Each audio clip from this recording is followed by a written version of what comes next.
What's going on, everybody? You're back with the Real Bodybuilding Podcast. This is episode 23, and I have a special guest, Mike Dolce, the weight management specialist, trainer of many UFC fighters, and entrepreneur. Is that what we can call you? We can, yeah, that all fits. That all fits. All right. So the reason I have Mike on is a few different reasons. One, I like to have people on from different genres to get ideas about their thinking when it comes to diet and nutrition, but also because Mike made a short video about me last week. Last week-ish, about my four-pound burger challenge and how it could affect your health. So I'm going to debate Mike on the reason why it's not that big a deal, but I'll let him start. So why don't you tell everybody a little bit about yourself before we get into it? Well, I appreciate you having me on, and I am a fan of the show, fan of the channel. Obviously, that's how you're on my radar, so I do appreciate a lot of what you do, and I respect what you do and the bodybuilding world, to which I peripherally work around the bodybuilding world. I came up with bodybuilders, guys like Rich Gaspari and Matt Duvall, training with them as kind of one of the junior training partners in that crew of beasts. It was not for me, just genetically. I remember in '93, I saw a photo of Flex Wheeler, and I was like, yep, I'm going to keep wrestling. I was a wrestler, right? I feel that way too, though, so it's all right. Okay, fair enough. So I decided, fuck it, I'll just stick on the wrestling mat and let these dudes kick my ass instead of get fucking blown off the stage by a guy like Flex. But anyway, deep respect for it, so I want to say that out of the gate. But being a lifelong wrestler, I started wrestling when I was 13 years old, 4-year varsity wrestler in high school, went on to the collegiate level. Combat sports, that was always my thing. But you understand, in wrestling, it's weight cutting, constant weight cutting. Yeah. I mean, we're walking around in season at sub 8% body fat, 7, 6, 5 as the season goes on. You know better than anybody how that fucking wears on you. Yep. Plus the weight cuts. I mean, we're making 20-pound weight cuts 2-3 times a week to step on the scale, rehydrate back up, go and fucking wrestle and do the thing. I apologize for cursing. No, you can curse. We curse here. It's all right. Oh, well, cock shit balls. So that being said, it was always in my wheelhouse to be focused on the strength, condition, nutrition side. Now, the wrestling team I came up in was terrible. We were a terrible team. I went to a Catholic school. Great humans there. We just didn't have the grit, let's say. So the only way I could get out of the poverty-stricken household that I was in, my home was foreclosed on, knocked down, turned into a parking lot when I was still in high school, homeless effectively. Yeah. Was through wrestling, through sports. I was a decent academic, I always kind of, underplayed any sort of intelligence I might have had, because I'd rather get, C's and B's and go to work instead of try and, do all the homework and get A's and A pluses. Yeah. So I went through that whole thing, and I was so focused on the nutrition side. And I was so focused on the sports performance side. I opened my business in 1993, officially as a junior in high school. What is your business exactly? Well, in that era, I was a, quote, personal trainer, because I didn't quite understand what a strength coach was. But I was writing meal plans and strength programs and running clients through full training sessions, as any other PT would be. But I was already a very, highly competitive athlete, a high school athlete, but I was training with a lot of the college guys at that stage and traveling the country to train with some of the bigger teams, like Dan Gable at the, University of Iowa and the Brands brothers. And so I was out there in that world, being influenced by that world and that level. Yeah. I remember, 94, the biggest client I had was the bank teller at the local branch. Now, back in those days, everybody would go to the bank. Yeah. It wasn't online banking. And this young lady, she was in her 60s at that point. She spoke with everybody in town. So she started working with me, and slowly she lost 5, 10, 20, 30 plus pounds. And everyone would walk in and say, "Oh my God, you look amazing. What are you doing?" And she'd be, giving them my little business card. That's kind of, my business blew up. I got some traction. But anyway, that's a little bit of background. Move forward. I worked in the finance markets and in real estate finance, property tax valuation, things like that, which was good cash, but I didn't enjoy it. I do have a strong mathematical and science background, I think, as evidenced by that career that I had. Yeah. But during that time, I was taking a 2-hour train ride to New York City to work with Renzo Gracie. This is in the late 90s. Team Renzo Gracie, one of the pioneers in mixed martial arts, was jiu-jitsu. And I was working with him and a lot of his athletes before the sport of MMA really blew up. my name started to grow. I started working with more of the athletes that were competitive. Randy Couture, Team Quest in Portland, Oregon. I met up with them at one point. They invited me out. And in a short period of time, they invited me in 2004, the head strength coach position of the #1 fight team in the world. So whether it's the New York Yankees or the LA Lakers or whatever the New England Patriots, the big team is, they were the #1 fight team in the world. And in 2004, they hired me as the head strength coach. I quit that job that I had in real estate, finance. You know, I took a massive pay cut, married my girl, drove across the country. And that's what I started doing in 04 through 09. And then I built up the brand. Go ahead. Sorry to interrupt you. Who are some of the big name fighters that you work with? So from there, it was Randy Couture was just about to fight Tito Ortiz for the UFC light heavyweight world title, to which Randy won convincingly. Dan Henderson was holding the Pride, I believe, welterweight title at that point. Matt Lindland was considered the #1 middleweight in the world. This was just before Evan Tanner won the UFC middleweight world title. Evan is now deceased. Chael Sonnen, we all know Chael. Chael's a very close friend of mine, one of my long-term athletes. He was just coming up.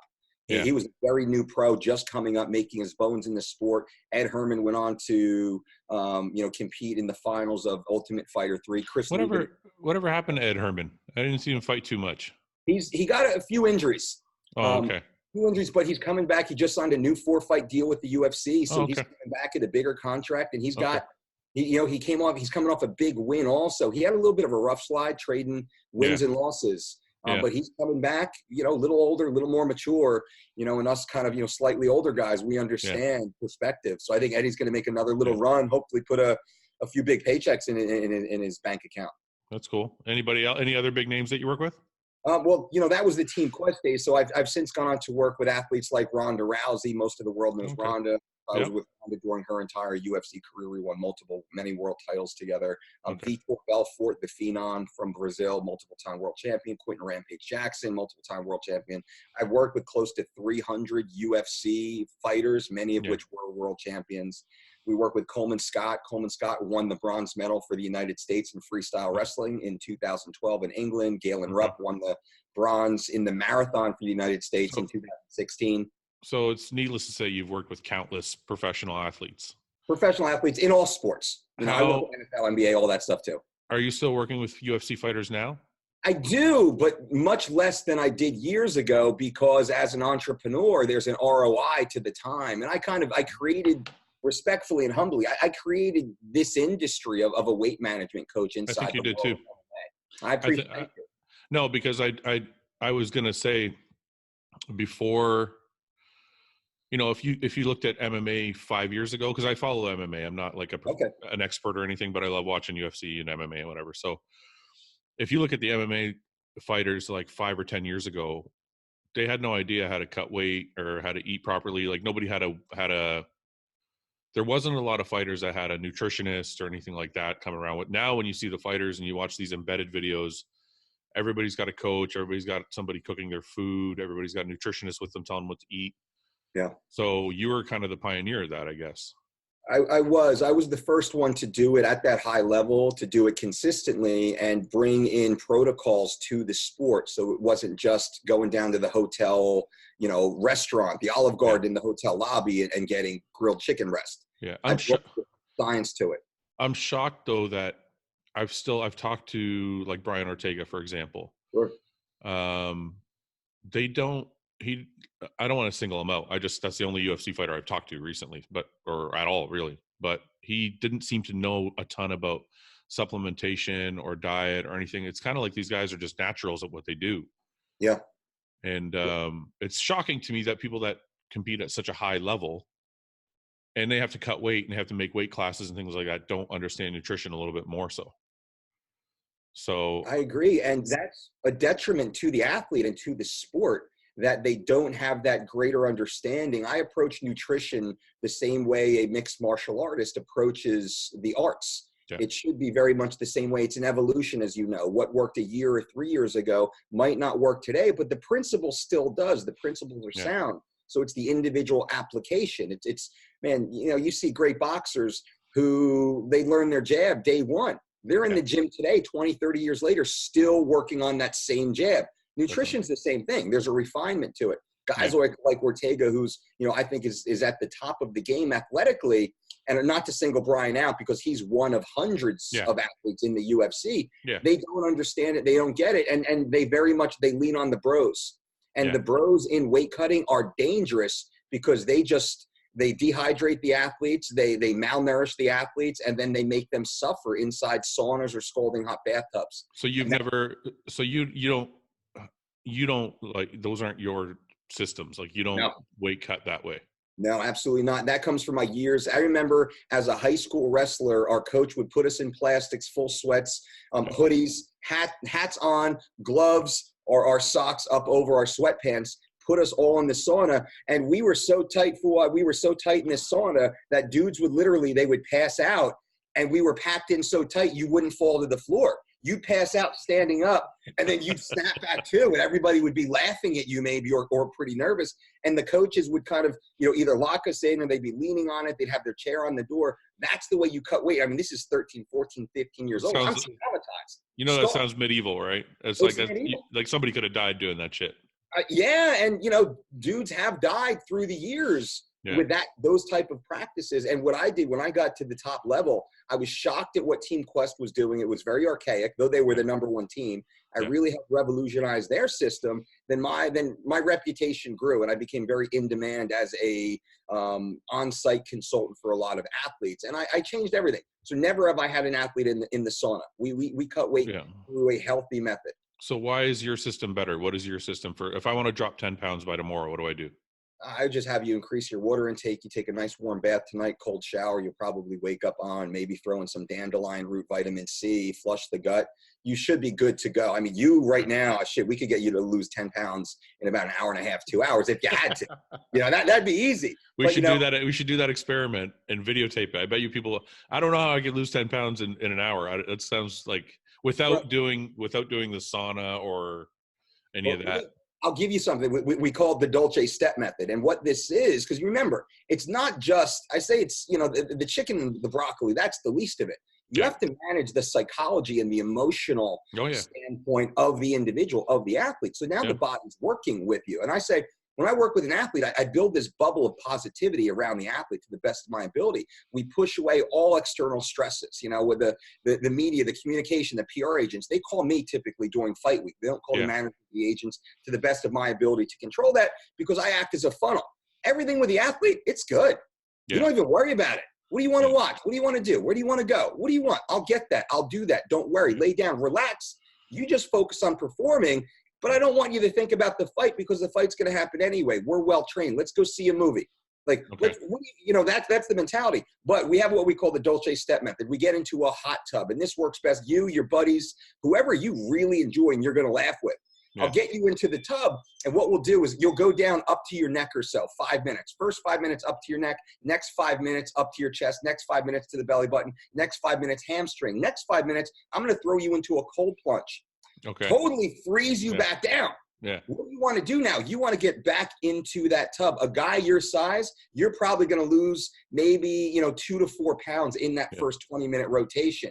Within an hour, you're going to be knocking on the door of 6 to 10 pounds based upon body mass. Okay, wait a minute. This is interesting. So I have a hot tub at my house. Yep. And I do this for therapy reasons. I'll sit in the hot tub, and then I'll do that for 15 minutes, and then I'll jump in a pool.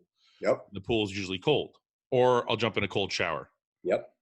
In the morning, I'm a lot tighter. Did I just drop 2 to 4 pounds? Is that what's happening? Brother, you absolutely did. And intuitively, you're a high level athlete. Intuitively, you're gravitating towards the things that naturally work. So what you're doing, you're squeezing out the extra subcutaneous water in many ways through that sweat. If we're not trying to cut weight, I'm going to have you hydrating while you're sweating. Now we're purifying the system, but you're becoming much more efficient at perspiration, at allowing those pores to open maximally and release this water. You're also becoming more relaxed during the process. I tell the athletes, man, I want you to turn down the lights, light some candles, put on some smooth jazz, whatever you're into, you're laying on the beach with your girl. You don't have a worry in the world. That's the way the weight cut should be. I'm sorry to interrupt you. This is extremely interesting to me, because one of the main issues in bodybuilding, I don't know how many bodybuilders you've trained or if you've even coached any all the way to a show or anything, but one of the main issues is guys get in really, really, really good shape like a week out from the show. Yep. And then that last week, the pressure builds and they're not in a good state of mind. Like you're talking, and I'm one of these people. Yeah. You get kind of stressed every day. The show gets closer. You get more stressed. You get more, like the pressure starts to build and build and build. And the climax is Saturday morning when you're getting on stage. Yeah. And I always thought to myself, because I do this hot tub cold shower method all through my prep, because it feels good therapy wise. Yeah, absolutely. And I always thought to myself, I wonder if I did it the Friday night before a show, how I would look Saturday morning. But instead we don't. We take like, I'll take like a half a diazide or like some type of mild diuretic to get rid of the water. And that's really what happens. And you wake up, sometimes you nail it perfectly. And sometimes maybe your cortisol is too high. Maybe your stress is too much. Maybe whatever the reason, you're not as dry as you should be. Yep. But when I'm leading up to the show, every time I do the hot tub cold shower method, I wake up in the morning really tight. Tighter. Absolutely. So I'm just wondering, I'm like, I wonder if that's a method a bodybuilder should be using, or like, does it translate? You know what I mean? Every time we do that, I do that. My wife does that. I mean, we work with more like, never a bodybuilder all the way through the show, because I don't have the expertise on the sports supplement side. Yeah. And I'm very clear about that. I can work with the nutrition all the way through, but the sports supplement side, I'm not the guy. And usually they want to go with the guy that has that. And that's fine. Well, just to before you finish, a lot of us don't. A lot of us will have a coach for that and a coach for the other thing, or a lot of us will have a coach for nutrition, and we'll do the other thing, or like we'll do the supplement side, the gear side ourselves. Okay. So it's not always like a one cookie cutter coach. Okay. So anyway, sorry to finish your point. I didn't want to interrupt. Yeah, no, that's interesting. So maybe I should be a little bit more, open and accepting to the guys and gals that come through. I think our priority, and I'll just take a quick aside, my priority is number one, health. Number two is performance. And that goes through my own personal story. I'll touch on, I mentioned in our emails back and forth. Longevity is always the key. Long term. If it makes long term, it makes sense short term. That's always the methodology that we use. So we think, how can this athlete become healthier as a result of this process? Now, I deal with athletes who are getting baseball bats swung at their fucking skulls for 25 minutes, figuratively speaking, right? Very unhealthy sport. So how can we mitigate the damage that they will absorb during this process? So that's what we're thinking as we build out these camps. But with the hot tub cold plunge, what you're doing, you're allowing the body to sweat naturally in a stress-less state. There's no stress when you're just relaxing, right? Yeah. Anytime you're introducing certain compounds, the stress level is going to go up. The body is going to have a response to that, a biochemical response, a physiological response, to which everyone's different, and you're different today than you were yesterday or tomorrow. So as it hits you today, it might have a different response. With this hot tub method, this hot bath method that we do, we're going to lose weight. And now let's say we've cut off water, which we'll do about 12 hours or so before we go to bed that night. So we'll cut that water down. Usually we hit the water hard. So let's say we weigh in Friday morning at 9 a.m. What I'm going to have my athlete do is drink half a gallon to a full gallon between 9 a.m. and noon of the day before. Yeah. Flood their stomach. We're going to do a soft cut middle of the day, probably somewhere between around 2 o'clock or so, where we're just going to go and sit in the hot tub for 30, 45 minutes. We're just going to get that good spill. They're going to be on the toilet. They're going to be pissing every 45 minutes because we've been flooding their body with, a gallon and a half to 2 gallons for the 3 days prior, right? So the body is just going to keep pushing. Then we're going to figure out after that first tub session, what's the real weight? Where are we sitting right now? Yeah. From there, we're going to probably dump in maybe a double shot of espresso once or twice during that period of time. What does that do? Okay. It has a mild diuretic effect, the espresso. Okay. The coffee, Caffeine. It has a great laxative effect. So if there's anything left, kind of impacted food matter matters. So I don't want my athlete to step on the scale with a single ounce of food matter. That means we have to dehydrate 1 extra ounce. Again, I'm protecting long-term. Less dehydration, the better. I'd rather them be completely empty for 12 to 24 hours of food matter instead of taking that water away, because depriving them of that water is much more dangerous than depriving them of a handful of blueberries or 4 ounces of a chicken for a few extra hours, right? So they're empty when they step on the scale. That matters. Put them into the tub. Now they're not sipping, and that water continues to jump out of their body, right? They're just spilling water. We'll stay in 30 to 45 minute max, just completely relaxed. From there, ice cold plunge or cold shower to the point of the shivers. This has an anti-inflammatory effect on the total body. So it's very restorative. But at the same time, with no new water coming in and this anti-inflammatory response, this releases and removes Oh, that's why. that blood, right? That's why. Okay, that makes sense. Okay. So Okay, now I'm they're following you. able to go to bed, and all that blood, it pulls back to their core. Now their body's processing, filtering that blood, pushing nice, clean, fresh blood essentially back through their system, making them much healthier, much happier, much more capable of kind of performing and dealing with the rigors of the next day to come. So someone like you or a competitor who wakes up, and our athletes, same thing. They wake up, they have to step on the scale, weigh in, and then we can start to rehydrate from there. Now, you guys are going to carb load a little bit, and I know there's some tricks and things like that, and everyone has their own protocol, which it's crazy. You talk to 3 different athletes, you're gonna get 3 completely contrary opinions. It's totally true. Every coach has their own method. Some people like to cut water. Some coaches will cut water like Wednesday, Thursday, Friday. They'll cut a couple liters each day. Not I don't mean totally cut. So don't get me wrong. They'll go like Wednesdays 12 liters. Thursday would be 8 liters, Friday is 4 liters, and then we're going to cut it at like 3 o'clock. Okay. And then some coaches will drink as much water as they can all the way till Friday at noon, and then they'll just chop it. And then, so there's a bunch of different methods. And then there's a bunch of different methods of how people carb load. Some people load slowly from the Monday all the way to the Saturday. Yep. Some people wait till Thursday and then smash like 600 or 700 grams of carbs, Wednesday and Thursday, and then lower the carbs on Friday. There's just a million different methods. Sure. A lot of it depends on the athlete. A lot of it depends on where their body is and how they look. So yeah, you're never going to get one system of how to do it. Right. And even the water cutting, like I've had 4 different coaches at the very highest levels. Yep. Every single one did it differently. One coach I had used no diuretics. One coach I had used extreme diuretics. Yeah. So it's different all across the board. Did you see a big difference in your conditioning without diuretics and with diuretics? Did you have equal conditioning with different methods? I had equal conditioning. Okay. They were both actually some of my best looks on stage came in all 3 different phases. I had one coach who used extreme methods and I looked great, but it wasn't as safe a method. Like, and I don't mean health-wise. I mean, one show we would nail it, one show we wouldn't. Like sometimes you couldn't gauge how you're going to look. Then one coach I had was very safe with a mild diuretic. That was a pretty good look. And then I had one coach who would get me ready early and we wouldn't use any diuretics. Okay.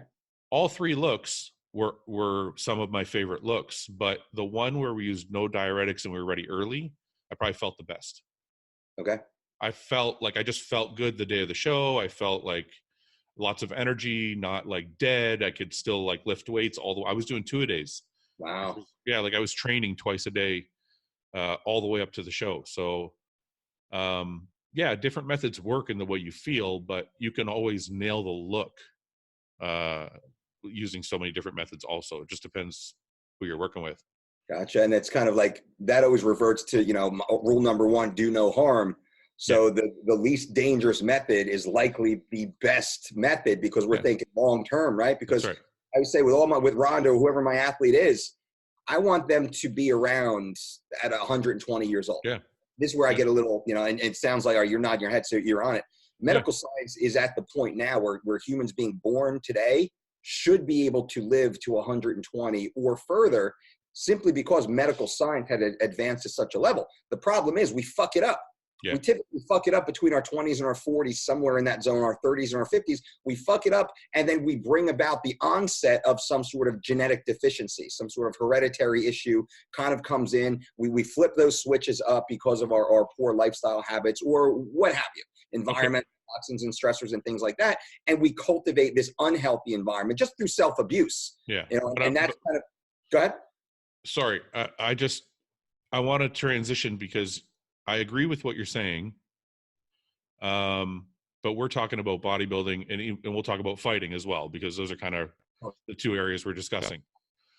I don't think I don't know how fighters live, but I don't think bodybuilders are doing any more harm than the average person that goes out and gets completely annihilated every weekend, drinking a 40 of vodka or doing lines of Coke or like whatever they're doing. If people are fucking it up between 20 and 40, I don't think bodybuilders doing more damage than the average party goer is what I'm trying to say. Yeah. I could be wrong. I could be wrong, but I mean, is the way the average person lives, like the way the average college student lives between 20 and 30, is it really better than a bodybuilder who does nothing wrong, but he's taking steroids?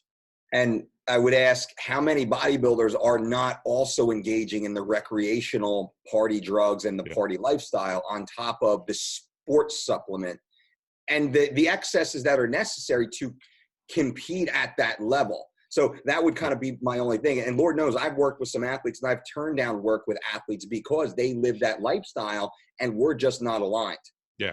I won't, like, some athletes, if they're ready to make a change, I speak with their coach, I speak with their management, I speak with their spouse, significant other, their family. I'll go and I'll breathe their air for 1 to 3 days before at my own cost, before I even sign on that line, to see if we're aligned. Now, I've worked with athletes that had terrible reputations, and I was able to get in and have a positive influence over.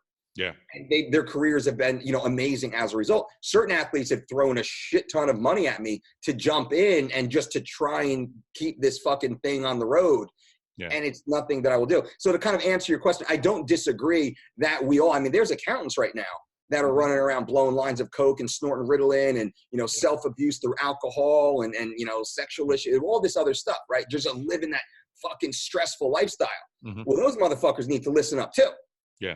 But I think, and I think my point was to, maybe touch on the video. My point was, guys like us or individuals who have some form of some platform, that we should be, and everyone can do what they want to do, but in my opinion, it's imperative for us to start speaking more honestly and more openly about the dangers, about the downside, and possibly presenting alternate looks to how this can be done in a much more healthy fashion. So that's kind of, the 4-pound burger. I was busting your chops about that. Well, let's get what I was pushing towards. But let's get into that a bit. So we both agree that, okay, now as far as the one comment you made about bodybuilders and what they do on the side, I would never agree with any bodybuilder who's like, yeah, I'm going to take all these steroids. Yeah. But I also go out on the weekend and I get fucking blasted and I do all this recreational drugs and all this other shit. Because now you're having a double impact on your body that's not going to last. Yeah. So most of the bodybuilders I know, they might smoke a little weed. Most of them don't drink that much. If they do, it's like socially like a glass of wine with dinner here and there, that kind of thing. Yeah. So I think most of us at this level anyway, at the pro level, are pretty responsible, and we're not adding one thing to the other. You know what I mean? We're like, we know what we're doing isn't great. So we're like, let's try and mitigate any other issues that are going to come along by focusing on all the other healthy shit we can do to make sure we don't compound this problem. Yeah. Okay. So that's first. The second thing about the burger, the way I see myself is not a role model. It's like, I'm bringing you the truth. And you said that in your statement just now, is that it's important that we're real with people. Yeah. And I'm not here to tell people to live a perfect life. I'm here to say, this is what the bodybuilding lifestyle looks like for real. Behind the magazines, behind the bullshit, behind all the pretty pictures you see in the shredded physiques, this is what it is. This is the stuff we take. This is how much we take. And I did it because there was a lot of people out there telling people to take way more than they should be. Yeah. Well, Fouad's 300 pounds. He must be doing this 3 times what everyone's doing. Yeah. Yeah. And none of the bodybuilders are speaking up. And rightfully so. It's not something we like to discuss. But I thought, with 20 years in the game, at the level I'm at, I can speak up a bit. And that was the role model part of me saying, hey, I need to tell some of these younger guys, it doesn't have to be this level. It can be this level and you can still achieve your goals. So the burger is just part of my life. Like, you're talking about my blood pressure issues, and I see a lot of people don't even talk about that shit. I respect that, and I said that.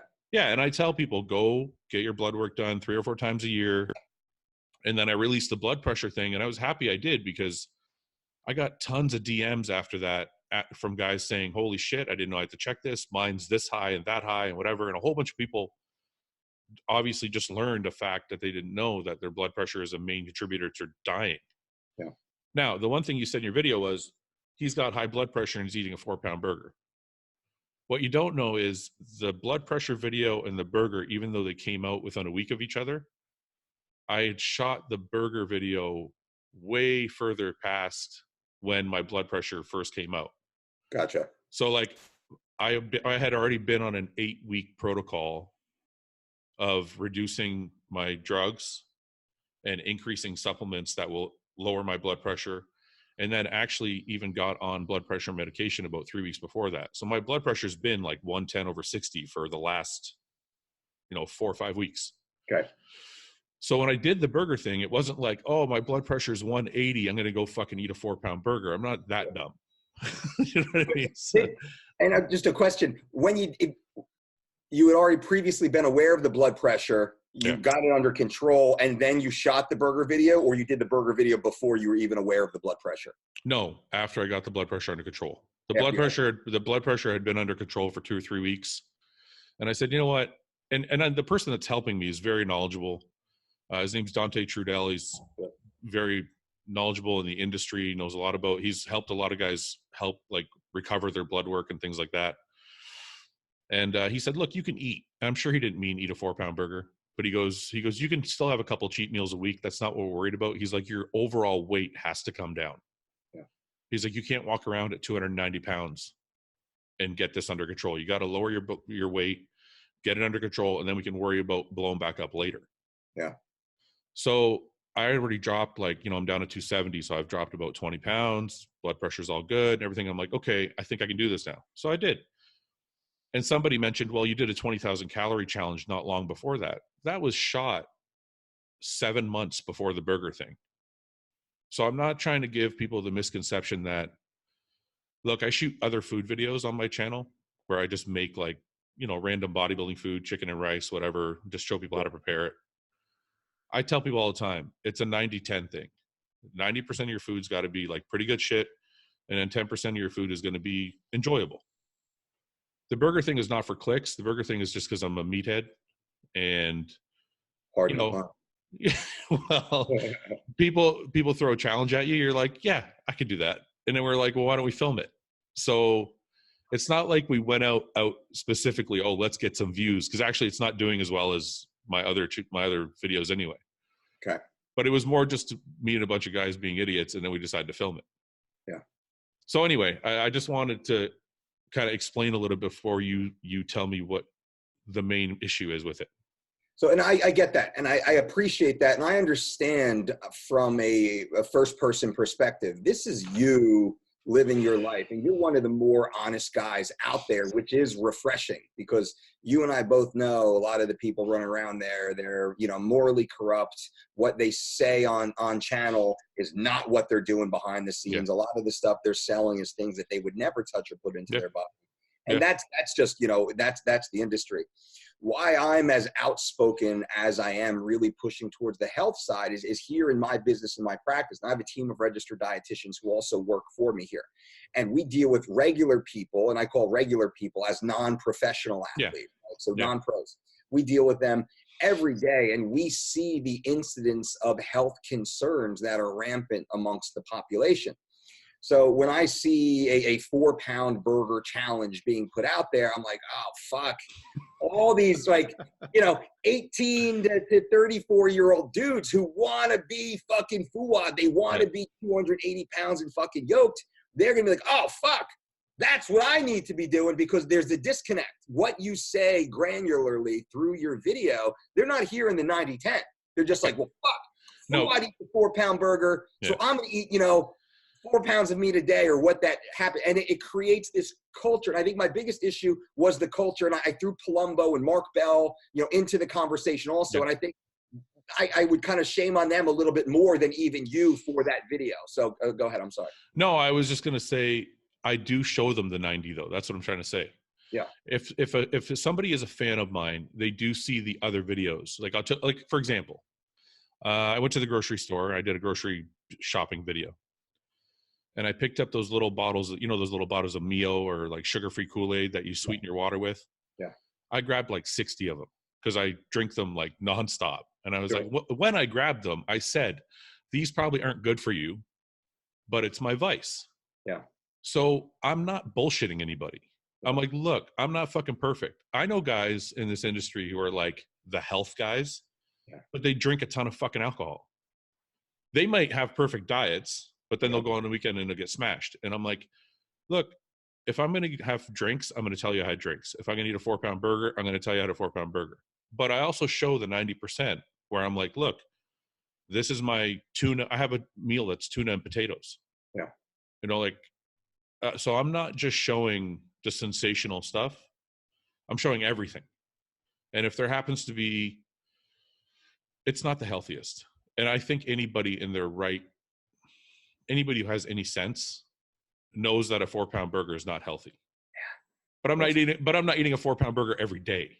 Sure. You know what I'm saying? Common sense is not so common anymore, my friend. But wait a second. It's like if you said alcohol, right? If I went out on New Year's Eve and I got annihilated, right? But I didn't drink the rest of the year. Yeah. What would you say? Me personally, I'd say, man, that was a bad choice. Okay, but is it really that bad if I go on New Year's Eve and I get annihilated on the most, the celebrated day of the year, everybody's drinking, and then that's it, I don't drink for the rest of the year. How bad is that? That's not as bad as if you did drink more often, but it's not as good as if you didn't do it at all. Okay, but I'm not perfect, and I never claim to be perfect. So of course, I understand this. The point I'm trying to make is doing two food challenges in a year. It's not as bad as all the other shit. You know what I mean? Like, if you want the honest truth, I don't think steroids are bad. I don't think these little challenges are bad. What I think is bad is I've been walking around at 300 pounds for, I broke 280 at 23 years old. Wow. So I've been over 280, other than contest time when I get down to about 250. Yeah. I've been over 280 or over 250 pounds for 20 years, almost. But wouldn't the lifestyle, the sports supplements plus the excessive eating, wouldn't they be a contributing factor to the high body weight, which kind of ties into my major point? It's the lifestyle. So living that lifestyle, we could point to the one meal. That's not that bad. We can point to an Anavar or Prima Bowling or something. Well, that's not so bad. But the totality of the lifestyle, that's where it really starts to get bad. And as body size, and I was 282 pounds in my mid-20s also, diagnosed with high blood pressure, sleep apnea. I was hooked to a Holter monitor. My fucking doctor got in my face telling me how stupid I was, and kind of gave me that scared straight wake-up call in mid-20s. I didn't look like you for sure. I was like at 30% body fat, very much like a powerlifter. Right. All right. But still, I was carrying around that mass. It's a lot of weight. Yeah. Bro, I was working a suit and tie job. I would have to keep a second shirt in my car, and I would change on lunch because I'd sweat through the first shirt in the first half of the day, especially by lunchtime. I eat lunch, I'd be a pouring sweat. Man, so I kind of lived in that skin, and I think why I speak as passionately as I do was because I've been there, I felt it, I saw the blood work, I knew what was going on. I have a family history of heart disease, of diabetes on both sides. And I became, acutely aware of the long-term negative health effects if I were to stay so heavy for so long. And I'm, very libertarian in my overall views, on the world. So I'm not going to tell humans what to do. Yeah. I'm just going to share my opinion on what I believe to be best practices. Of course. But, and you're like you said, you're welcome to, yeah. That, you're walking around, fucking big and heavy and yoked and all that. And I think you said Dante had said that, hey man, it's a contributing factor to what we're now seeing as like blood work is that's the signal that there's something going on here that needs to be addressed. The blood pressure is as a result of something else. And my point is kind of the global point is it's a result of the lifestyle of excess, which is necessary to be a high-level bodybuilder. And we can point to other sports. I know dudes in NASCAR, and they have their whole other level of excess, which is fucking crazy in itself. Yeah. So it's not just, I'm not just picking on bodybuilders. No, it's okay. Yeah. No, it's okay. But that's the point. The point that you're going to find extremely shocking for me to say is bodybuilding, as much as I love it, it's honestly like probably my deepest passion. Yeah. It's not healthy. No, thank you. Okay. So I'm not sitting here going, You don't know what you're talking about, Dolce. Bodybuilding's the greatest sport on earth and it's healthy as hell and you're wrong. I'm not saying that. I'm telling you, yeah, walking around at 280 pounds, 300 pounds for 20 years is hard on the body. It's not taking testosterone. If I was 200 pounds and I was taking testosterone or whatever, it'd be fine. My blood work would probably be fine. Yep.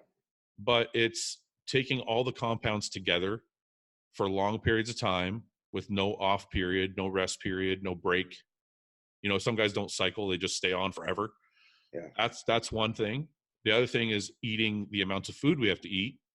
But it's not bad food necessarily. I mean, it's chicken, rice, whatever, but still it's the amount. Yeah.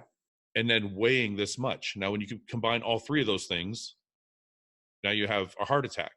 Yeah. Now, so this is why I started the channel though. Because I know bodybuilding is not healthy, because I know some of these practices are going to lead to a bad thing. I'm like, look, use me as an example. My blood pressure was high. This is what I'm doing. This is what you need to do once a year, or this is what you need to include in your program to mitigate some of these issues so that 20 years down the road, when you're looking at your blood work, you're not like, holy fuck, I'm going to die. Yeah. So what it is, it's counterintuitive to the average person because you're like, okay, you know, it's not healthy. Why are you doing it?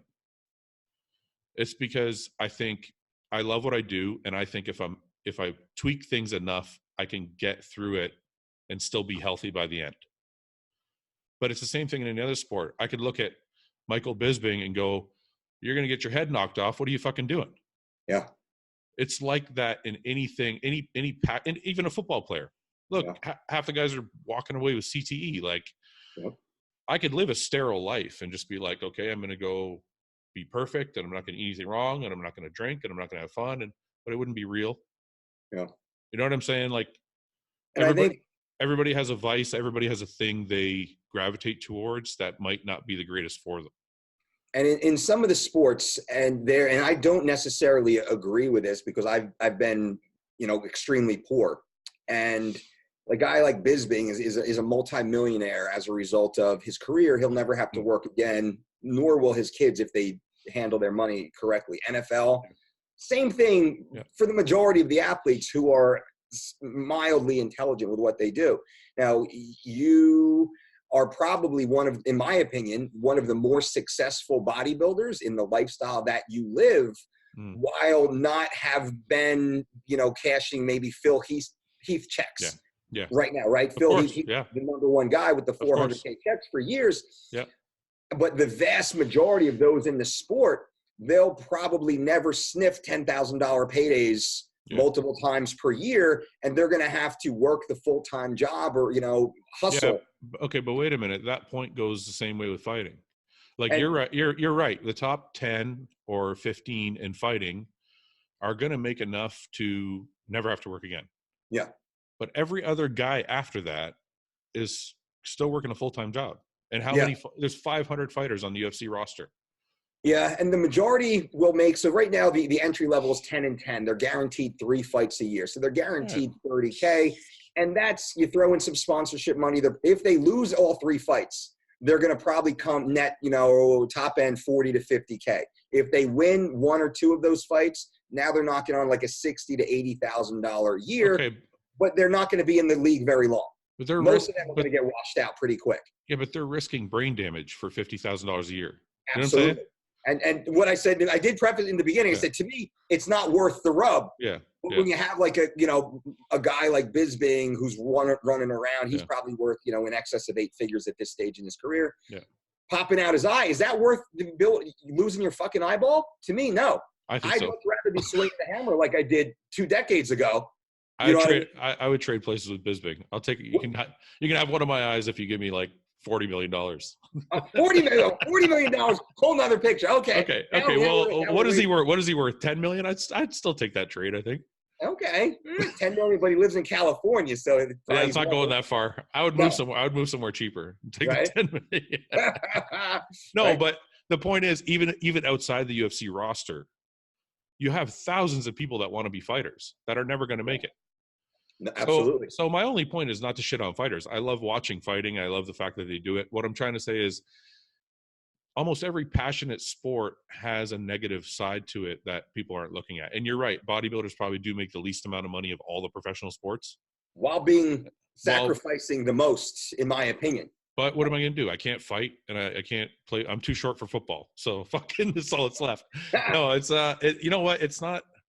I think for a lot of bodybuilders, for some bodybuilders, it's like a dream from when they were like 14. I agree. For me, it was something I fell into, and it just, sometimes you fall in love with something and that's it. It's not for the paycheck. Like, I know I could be making more money doing something else. Yeah. Because I had a different job and I was doing sales and I was successful and I was doing okay. And it's just something you fall in love with. And then you just, now I'm like, okay, I know I'm in love with this thing. How can I make sure it doesn't kill me? Yeah. And with that's really interesting. And I respect that you're on that path, and every man walks their own journey. So you have the awareness. And that's one of the things that I did mention is many in the bodybuilding world, they really turn a blind eye to the damage, to the very real negative outcomes inside the sport through the lifestyle. And then what makes me even, more irritated is they brush off when we do see a Dallas McCarver or a Rich Piana. They brush that off as to just, well, he had a genetic issue. But the genetic issue is likely manifested as a result of the lifestyle of abuse. I think all science would weigh very heavily to support that. Yeah. And that gets pushed away, which makes the young kids, young kids to me are the 25 to 35 year olds, 18 to 30, right? Those are the young kids. Yeah. They look at that and they're like, well, shit, I can take, 2 grams of tea a day and, 100 megs of Tren a day because Dallas or whoever might have, I don't know what Dallas did. Yeah. But they want to be that too. So they're willing to go to the excess thinking, well, I don't have a lower ventricle issue, so I'm going to be fine. Yeah. So that's, I think why I spoke the way that I did and will speak the way that I do to bring a counterpoint and awareness to no, motherfuckers, we all have genetic deficiencies. But we all have time bombs ticking inside of us. Yeah. I don't think there's anything wrong with you speaking out about it. I think it's good. I think the more people that hear you speak about it is fine. Even the burger thing. Yeah. I don't think you're wrong. Let's get that clear. I don't think eating a 4-pound burger is healthy.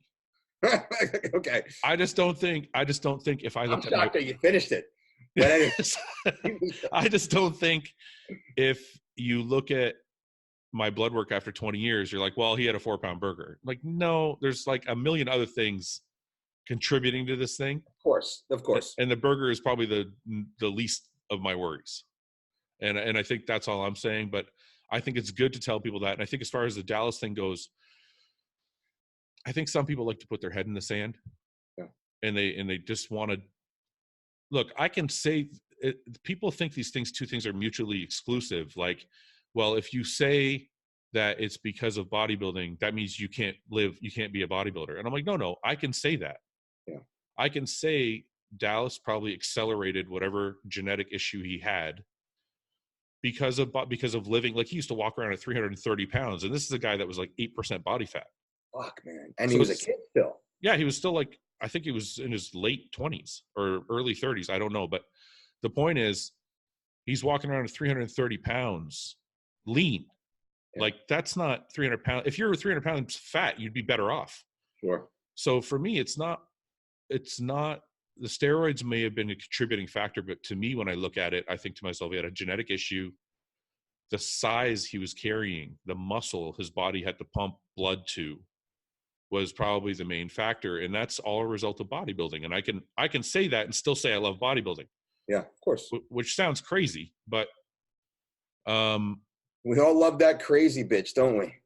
It's just, well, I think I can tame her. That's why. Yeah. Okay, fair enough. So that's the thing, right? So listen, there's always going to be people that are going to take things to extremes. Yeah. I've been guilty of that, but I try and kind of do it in peaks and valleys. Right. Yeah. It's like, if you're going to do extreme this all the way and just keep going extreme, you're going to end up somewhere you don't want to be. Yep. So I'm kind of like peak, valley, and then try and stay healthy that way. Now, in a perfect world, to the young guys out there and gals listening, and they're getting into the sport, and they did their high school weight training, they put on some size, they look better than most of their friends, and they say, you know what, I want to make a run at bodybuilding. what advice would you give that person? Like, do they put their head down? Do they go fucking full bore? Do they go to the open class? And I'm a fan of the open class. I appreciate the other class. I'm a fan, probably like you're a fan of MMA. Yeah. I'm a big fan of the sport of bodybuilding and the athlete. I have such great respect, truly, for what goes into it. And I really enjoy it. But at the same time, just like MMA, when I see undertrained or poorly coached fighters, my heart hurts. I'm like, oh, this poor kid is taking years off his life and his career by making bonehead decisions, right? Yeah. So what advice, and you probably have done maybe on your channel before, what advice do you give that, let's say 24-year-old right now that wants to fucking make a run at it? How do they manage the supplement use, the sports supplement use, and the excessive calories to really make a push and see if they have what it takes? Well, first of all, you have to accept risk, right? Okay. You have to accept risk. Because if you want to be an open bodybuilder, you're going to accept the fact that, you know, you could have fertility issues, you could have blood pressure issues, you could have kidney issues, you could have diabetic issues, thyroid issues. All these things are possible. So the first thing you have to do is admit to yourself, okay, I'm entering it. Like, that's what I did when I started. I'm like, okay, there's a lot of fucking things that could happen.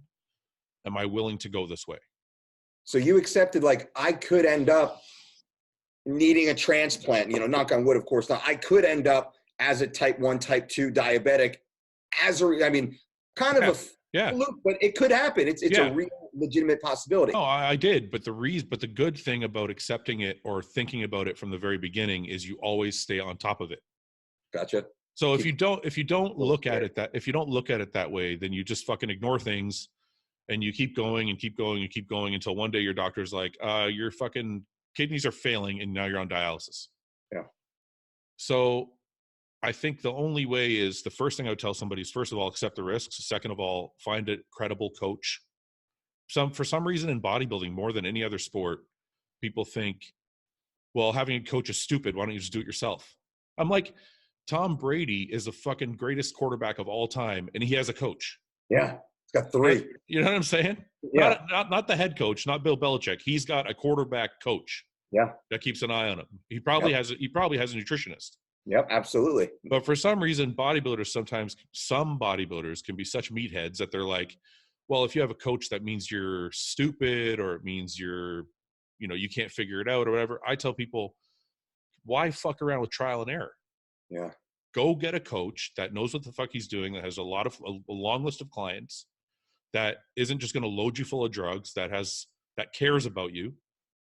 Sign on with that guy and learn from the beginning what it's supposed to really be like.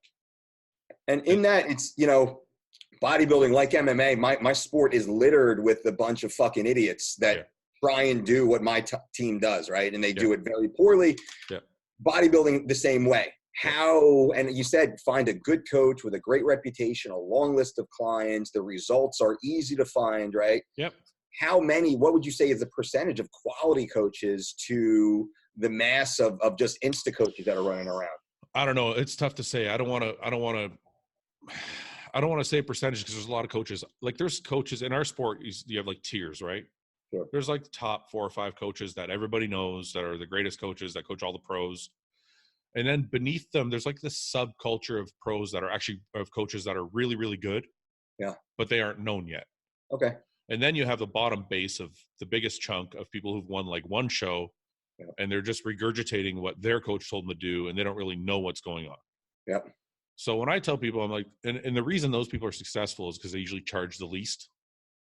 So bodybuilders generally don't have a lot of money. So you'll get a kid from a gym who's like, okay, I bought my stack, I bought my food, I bought my tanning packages, I don't have any money left. I'll pay this coach $50. Yeah. And I'm like, that's the fucking most important part. Like, pay the fucking coach first. Yeah. You've got to find the money. You got to do something to find the money to pay the coach that's going to help you, or else it's all just a waste. Yeah. So, there's a lot of coaches that I don't believe should be coaching, but there are a lot of great coaches. And the good thing about Instagram, the good thing about bodybuilding now versus when I started, is you have a lot of people who are putting a lot of good information out there. So it's very easy to spot a bad coach. Sure. because you can have your coach tell you something and you can watch 6 other top coaches or top pros and see what they're doing and be like, well, those guys are all doing something different. Yep. So something's got to be wrong with my coach because he's got this weird thing going on that I've never heard of. Yeah.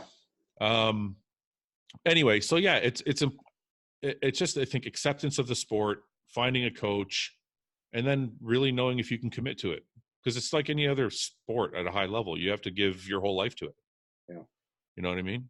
Like bodybuilding more so than most sports because you don't have off time where fighters, and they can take some downtime where you're compliant to your meal structure more than a fighter would be. You're compliant to your training schedule and getting the proper rest and recovery so you can grow and the whole list. You can't go to the amusement park, let's say, because you got legs later that day or tomorrow. Yeah. Fighters can do that stuff even on a hard sparring day. Yeah. You know, so it is considerably different. Yeah.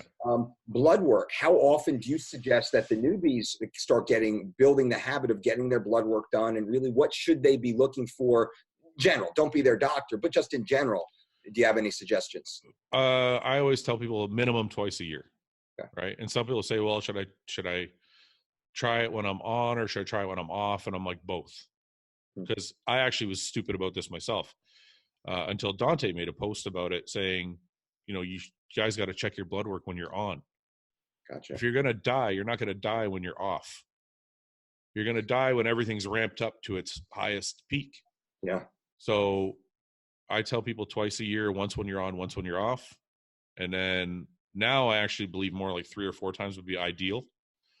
But when you do go check, I always ask for, obviously they're going to check your blood pressure. But on my blood work, I always ask for kidney levels, liver levels, thyroid levels, like my A1C, so I can see if my sugar levels are in the right area. Yeah. There is a inflammation score that I can't remember the name of it right now, that I always ask for as well. It measures the overall inflammation in your body. And then the last one is cholesterol, of course. So those are just the main ones. And then if they see anything, they'll send you for more testing. Like I've gone for an angiogram. You know, my doctor was like, "Oh, your heart doesn't look like it's, you know, let's just check out your heart." I actually had a hiatal hernia, which the symptoms of a hiatal hernia are similar. They mimic a heart attack. Sure. So I would get my heart would beat really fast at certain times. And I'm like, what the fuck? So my doctor's like, let's just send you for an angiogram. So I don't ever get feelings and just ignore them. That's one of the main things I tell people. Like, if there's something going on, there's got to be a reason. You got to go get checked out. And I think that's, you know, the overarching theme of what I'm trying to do is just give people the realities that you have to do these things that aren't the greatest, but you can try and help yourself by staying in contact with your doctor and just checking everything out, you know? Yeah, instead of putting their head in the sand and waiting until the signals aren't seen, now they become a big issue. Yeah. And that's maybe, you know, I don't want to keep using Dallas's name, but had he been a little bit more compliant with his visits to the doctor, maybe that would have been caught a little early on. Maybe if he got more progressive testing because he was such a big man. And I just say this because there are other big men walking around right now, or maybe not as big, that have very similar health issues that need to be addressed. What we talk about is I talk about getting blood work done every 6 to 8 weeks, if possible, which is, I mean, that's pretty excessive for a lot of people. I say a minimum of 4 times a year. 6 times a year would be even better. Is there anything in the blood work that I didn't mention that you would tell people to check? No, I would maybe PSA, but that might come through. You know, you're free. What's PSA? Your free testosterone? PSA is for prostate. Oh, okay. Check your prostate. Just be aware of it. You know, the testosterone, you know, may or may not have an effect, but depends upon the genetics, right? You know, some people are more prone to it or not. But as guys, you know, they say anyone over 35, I'd say really start at 30. Yeah. To start, you know, maybe even at 25 once a year. It doesn't cost anything extra, but just I'm big on building baselines. I'm curious. I'm sorry to interrupt you, but I'm curious to ask you, how would you help a bodybuilder eliminate or work through some of the issues like, what would your protocol be for a bodybuilder so he could be healthy and still be a bodybuilder? So we get full blood panels done. I want to see all the blood work. I want to see everything that's there so we can identify any real present dangers. What is happening right now? Let's say they fall relatively healthy, right? Let's say they fall relatively in the healthy range. What we're going to do is what we typically do is we focus on a very antioxidant rich diet, high micronutrients, high phytonutrients.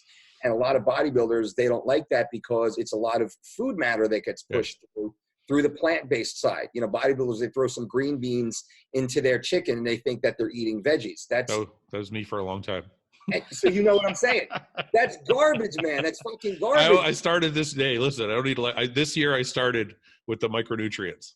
You have to. Because it only took me 19 years.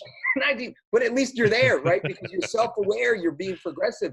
Had you started, 20 or so years ago, it's like saying you didn't start squatting until this year. Yeah. You know why though? I don't think it's because people don't want more volume in their stomach. Because actually, like, I found out the vegetables help me eat my chicken. Like, this chicken and rice is gross. Like, for sure. when you eat it for 20 years. So I found that the vegetables actually help me get the meal down. Yep. But I think for most guys, it's just preparation. It's doing you got to go to the grocery store more often. You got to clean the vegetables and cut them up and all that. Where really your chicken and rice is already in the fridge in a Tupperware, and you just mix them together and you're done. True. And a lot of them get like the meal prep chicken, pre-cooked chicken and things like that. Yeah. I get it, but not to be too morbid, but if you're laying there on a fucking stretcher at 50 years old, would you have rather done an extra 30 minutes of prep every 3 days? Yeah. Wouldn't it have been worth it? Because it's 30 minutes for me, it's 30 minutes of prep on a Sunday, 30 minutes of prep on a Wednesday for us to get all the bulk veggies. And we bake most of our veggies. Oh, do you?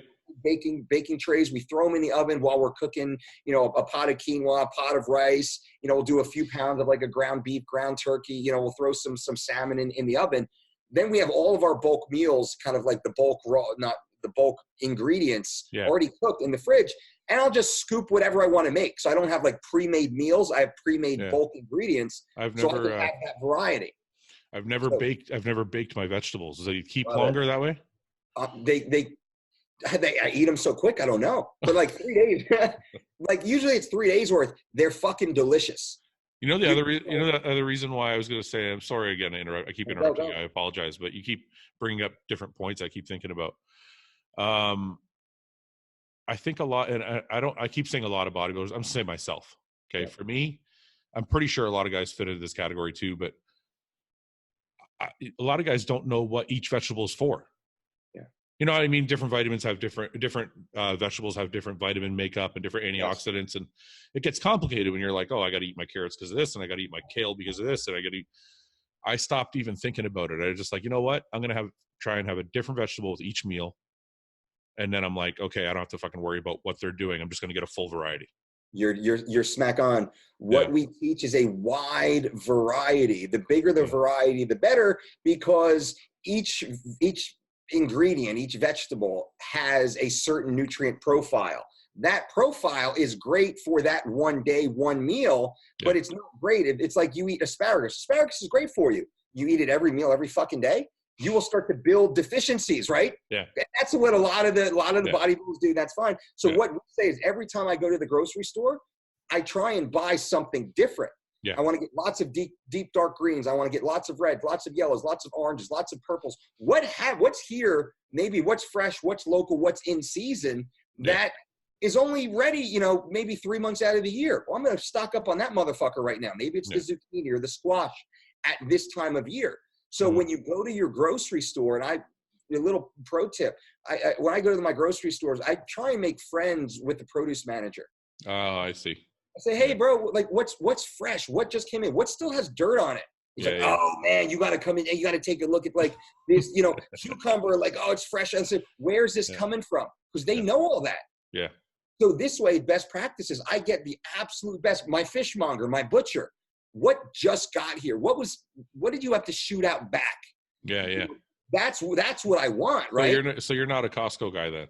I'm not a Costco guy. I mean, I respect it. I respect it. I've been there. That's my favorite place, man. Man, for like, for like maybe your beans and your rice and your oats and your oils. Yeah. But when it comes to food, nothing beats fresh, and when I say wild, when I say organic, I don't care about the USDA logo. Organic in the true definition of the term, which was just naturally raised on this planet, unmolested by man's greedy little fingers. But fresh food, raw food has higher nutrient density per calorie than any other food. Therefore, we're getting more nutrition per calorie than any other ingredient you could eat. So when we get the frozen fish, when we get the frozen chicken, in time, the nutrient profile starts to degrade. The fresher I can get that, the better, the more nutritious, the better my performance, the higher the the micro, the phytos, the longer I live. And when we talk about the micronutrients, the phytonutrients, what we teach here, we do these, certification courses, and part of the curriculum is micronutrients are the catalyst for all cellular activity. Vastly more important than the macros, the protein, the carbs, the fats. We do put fiber into the macros because people forget fiber. Micros are more important. It's like micros are the nails that hold the lumber of the structure together. Without the nails, it doesn't fucking matter what the other materials are. But most people, they overstep that. So that's really what we push, talking about what we would do with your bodybuilder. We would make sure this lifestyle comes into place. They're compliant with going to their doctor, getting their bloods done, eating this wide variety of healthy foods.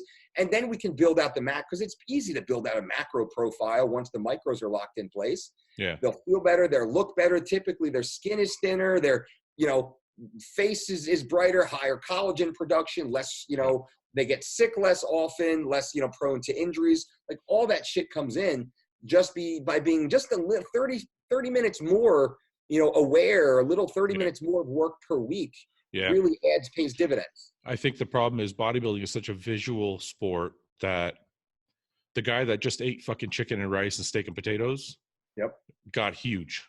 Like, how'd that guy get so huge? Well, he ate fucking a pound of beef every meal and he ate a pound of potatoes with it. And look how huge he got. But bodybuilding, it's hard to tell the feeling of how somebody feels in bodybuilding. It's such a visual sport, right? So you look at any bodybuilder and you think, holy fuck, he looks great. I want to do whatever he did. Okay, he ate steak and potatoes. But maybe he feels like shit even though he looks great. Most likely he does. Yeah, and I've been there. I've been in a place where I'm like, I fucking look awesome right now, but I feel like total shit. And just the last few weeks, I've been doing it. I had a gentleman named Chris Tuttle. He's a dietitian, registered dietitian. And he is really, really big into micronutrients and full balanced diets and all that. And ever since I had him on the podcast, I've been doing it, and I feel fucking amazing. Brother, that's awesome. Yeah, I sleep better. Like my energy levels are better. Like everything's better. So it's just hard to convince people because it's such a, in bodybuilding, it's kind of like, what's going to make me huge? That fucking kale's not going to they don't think that kale's going to make me huge. But they don't realize and I'm not saying they, because I was one of those people, don't realize the importance of the micronutrients, especially if you're taking steroids, because according to some people, the best way to get rid of the toxins that you get from steroids is with the micronutrients. There's no downside to a micronutrient rich diet. There's only upside. To overlook that is a disservice to whatever your goals are: adding muscle tissue, getting leaner, living longer, having more energy to perform in the gym to facilitate those goals are. Having that micronutrient diet is huge, which is, again, I think why, I kind of grab my platform to try and speak on it as much as possible, to the point that people get sick of hearing it sometimes, right? So the biggest criticism against me is, man, Dolce just keeps saying the same shit over and over and over again.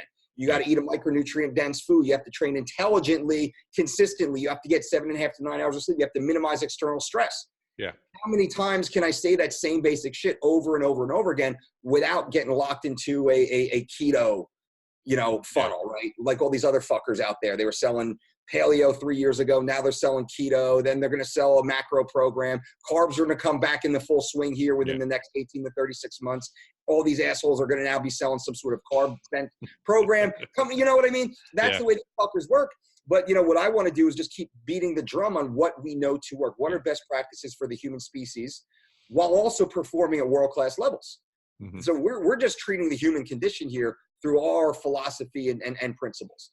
We want to make sure we have healthy humans, because the healthier the human is, the more you can do whatever you want to do. You want to be a fucking elite bodybuilder, if your genetics allow that and you're willing to take some of those risks, the healthier you are, Yeah. The better you're going to be, the farther you can go. And hopefully the more your body can manage whatever downside, just like the fighters. The known risks, we can usually mitigate that to a certain degree through healthier practices. That's what it all comes down to. So the next time I eat a burger, you're not going to shit on me, or you're still going to shit on me the next time? I'm probably going to shit on you a little bit. I'm going to give you respect for he ate that fucking 4-pound burger. It's probably still stuck in his colon, but hey, all right. Yeah. And I think, what it is, it allows this conversation here, which is amazing. And what I really respect about you is you're open and you're honest. And hopefully in my video it was very clear that, I'm complimentary towards you. It was. Thank you. I appreciate that. And it was more of the culture. And I think the culture needs to hear, no, Fouad did that one time. He's also eating a micronutrient-rich diet. He dramatically changed his body weight. He changed his lifestyle because he is becoming a healthier individual as a result of this, to which he wished he did 20 years ago instead of figuring it out now in his early 40s. If he did it in his early 20s, holy fuck. Yeah. That would be a game changer. It's like saving money, investing properly. It's like, fuck, if I knew now at 43 what I knew at 23, if I could have applied that at 23 financially, shit, life would be different. It's really it is the same thing. Not to keep beating it, but you get locked into this mindset as a younger bodybuilder. Yeah. Like when I was 25, I still got my blood work checked, but I could give a fuck. Yeah, brother. I was there. I know. When I was 29, I had a doctor say to me, you're going to have high blood pressure. You should stop. Yep. And I think I cried in his fucking office. He's like, you're going to have to take this pill for the rest of your life. And I didn't know what it meant. Sure. And I didn't have high blood pressure at the time, but he was warning me. Yep. And I was like, I still ended up turning around and go, fuck that guy. Not fuck that guy. I'm not going to pay attention to my health, but I meant you just get so locked into this mindset of how can I get better? Yeah. And I think if we're talking about Dallas, I think Dallas was a very ambitious bodybuilder, and he knew he could be the best. Yep. And he knew he had the structure to be a Mr. Olympia. Yep. And he was chasing that title. And I think that's what a lot of us get, we get into that zone where you're just like, okay, I don't care about this. I don't care about that. I just want to get to the best I can be. Right. Yep. So I think what you're saying is important. And the reason I had you on is not because, some people said to me, well, why are you having him on? He did a thing like against you. You shouldn't do that. And I'm like, no. Like, this is kind of an important conversation to have, because it's okay to chase things with like passion, but you're not saying don't do it. You're just saying if you add these other things, you can probably help your lifestyle. You have to be aware, and those listening right now, like you said, you have to, number one, you have to accept if this is what you're going to do, you have to accept the risk, but not just, okay, that's fine. Like kind of when you were a kid, when I was a kid, we knew the risk of being bigger guys and doing all this bullshit. You knew it. Yeah. You didn't fucking even think about it for half a second. You just brushed it off because you had a goal, right? Yeah. Fuck it. I'm just plowing forward. And that happens when you're younger. So the younger guys listening right now, they're in that invincible period. Now, I remember being in an invincible period in my life thinking that, fuck, I can't be hurt. Yeah. I felt like cars would bounce off me, right? Like we go. I've been there. Yeah. You've been there, right? Yeah. Yeah. And it's pretty common for guys to think like that. Ladies, I don't know, but guys certainly do. And I was there and I look back now like, holy shit. Now it's like, I'm not going to jump off a jungle gym because I'm like, I might blow up. Right? I didn't fucking warm up in foam roll before this shit. Yeah, that's right. It's crazy. So it's having this mindset now. So I'm now actively trying to mitigate the risk, which allows me to do what I do much longer. I mean, I still wrestle 4 times a week with college kids. I still get out there and I get after it. Yeah. When I do that, I get my good night of sleep. I foam roll, I massage, I go to the fucking banyas and the cold plunges, and I do all the things that I have to do to mitigate the risk of, well, fuck, I could blow out my ACL later on this afternoon wrestling. Yeah. So I'm aware of it, but I accept it. I do everything in my power to minimize the risk of doing something I just deeply love. And I hope I can wrestle until I'm 70, right? I deeply love that aspect of my life. Yeah. Knowing that it's not, I got dumped on my head 2 weeks ago, right? Yeah. I'm not going to, and hey, it's a 5-point throw. Fuck, dude, good for you. You go for a ride like that. But at the same time, it's like having conversations like this so people can listen. And when they go back to their house, when they go to their refrigerator, the grocery store, they think about it. Yeah. And they start to make decisions. Maybe they do call the doctor and they say, hey, let's get my 6-month blood test checked up. Yeah. Let me start doing the things now, Yeah. which, God forbid, a guy like Dallas, maybe he could have pushed on through till 35, 45, and he could have been a multi-time Mr. Olympia if he took that one step back to be more aware and more accountable of some of the risks that he was taking. I'd be very respectful of him and his family and all that. But you have to use that as an example of what is possible on the downside, not just to get as big as Dallas, but you also have to think about what happened to him because he was chasing that. Yeah. And that's why I speak like I do, man. I just want people to be healthy, to live long, to share the stories of when they did win the titles and turn pro and won the fights and all that stuff. But I want them to be able to tell their great grandkids those stories. I don't want their grandkids to have to see it on video because grandpa's not around anymore. Yeah, no, I hear you. No, it's an important conversation to have, and I'm happy that you came on, man. And I know you probably have a lot more knowledge to give, so do you want to come on again, some other time in the near future? We'll talk more diet, nutrition. I'd like to know some of your therapeutic strategies, like how to keep muscles healthy and avoid injury. I'm sure you have a ton of that knowledge dealing with fighters. That's what we do every day. I mean, that's really our practice is our athletes have to make weight. So they got to lose 10, 15, 25 pounds, let's say, during training camp. But then they have to go and compete for 25 minutes at a world-class level. Yeah. And my job, we fight to maintain every ounce, every gram of muscle tissue. Yeah. I don't want to give up a single fucking advantage. That's the battle here inside our office with our team. I'd love to come back on and have these conversations with you guys too. Yeah, I know, because you know what, a lot of bodybuilders, especially me, because I'm injury prone, would be more than happy to discuss how to keep our bodies healthy and some of the therapy strategies that you have. Absolutely. So I appreciate you coming on, Mike. It's been a great conversation. I think a lot of people are going to get something from it, and I look forward to the next one. But I will keep doing my challenges. Just I'll space them out a bit so we don't, Well, shoot me a text just so I'm prepared. I don't want to wake up and fucking give me a heart attack. God damn. I was supposed to do Taco Tuesday next week, and now I'm like, I might skip it. You're gonna go you got to me a little bit. You're going to do a vegan taco with like a romaine wrap or something like that. That's the taco challenge I want to see Fouad Abiad doing. Okay, I'll do that, but I have to do 100 of them. All right. Okay. Anyway, look, man, I appreciate you coming on. I'll be in touch. We'll do another one soon. Brother, I really appreciate it, man. I had such a good time. Thank you for being you and for being so fucking cool. I appreciate you. Thanks, Mike. I appreciate it, brother. All right, bro. Bye. Bye-bye.